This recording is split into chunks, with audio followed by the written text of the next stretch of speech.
Next जो हमारा topic है वो है decidable properties of regular expressions. इसमें हमारी क्या क्या प्रॉपर्टीज़ हो सकती हैं, हम कौन कौन सी ऐसी प्रॉपर्टीज़ हो सकती हैं रेगुलर एक्सप्रेशंस की जो कि डिसाइडेबल हो, जो कि मतलब हम एक किस्म से डिसाइड कर सकें कि ये प्रॉपर्टी रेगुलर एक्सप्रेशंस के लिए वैलिड है या फिर नॉन वैलिड है। पहली प्रॉपर्टी है डिसीजन प्रॉपर्टी। डिसीजन प्रॉपर्टी होती क्या है? डिसीजन प्रॉपर्टी मतलब कि जैसे कि जो रेगुलर हमारी लैंग्वेज है वो रेगुलर है या नॉन रेगुलर, ये हम किस चीज़ के बिहाफ पे पता लगा सकते हैं। देखिए, हम डिसीजन प्रॉपर्टी कैसे पता लगा सकते हैं कि लैंग्वेज जो है वो रेगुलर है या नॉन रेगुलर है। उसके फाइनाइट सेट पर अगर जो लेंथ है, जो लैंग्वेज की लेंथ है वो फाइनाइट हुई तो वो रेगुलर लैंग्वेज है, और अगर वो इनफाइनाइट है तो वो नॉन रेगुलर लैंग्वेज है। नेक्स्ट है एम्प्टीनेस और नॉन एम्प्टीनेस। एम्प्टीनेस का मतलब है एप्सिलन।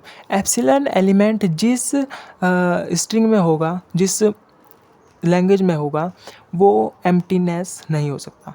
मतलब कि इस चीज़ को हम on the basis of theory of computation समझे तो एक लैंग्वेज है जैसे बाई चांस हमारे पास एल और उसका जो एलिमेंट है, फर्स्ट एलिमेंट होता है एप्सिलन, उसके बाद ए आगे तक जा रहा है और ए टू द पावर एन पर रुक जा रहा है।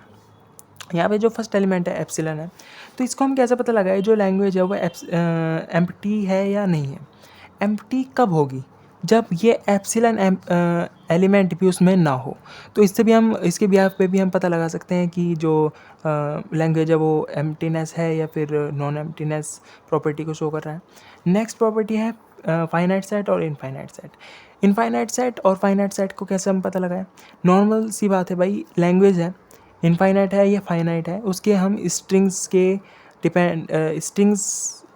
के बिहाफ पे भी पता लगा सकते हैं। जैसे कि इसकी स्ट्रिंग्स है, ये फाइनाइट है, तो इसकी जो स्ट्रिंग्स हैं वे आपस में कंपैरेटिवली होंगी, कंपैरिजन उनमें वैलिड होगा। तो जो कंपैरिजन है यही इसके बिहाफ पे भी हम पता लगा सकते हैं कि लैंग्वेज जो है वो फाइनाइट है या इनफाइनाइट है।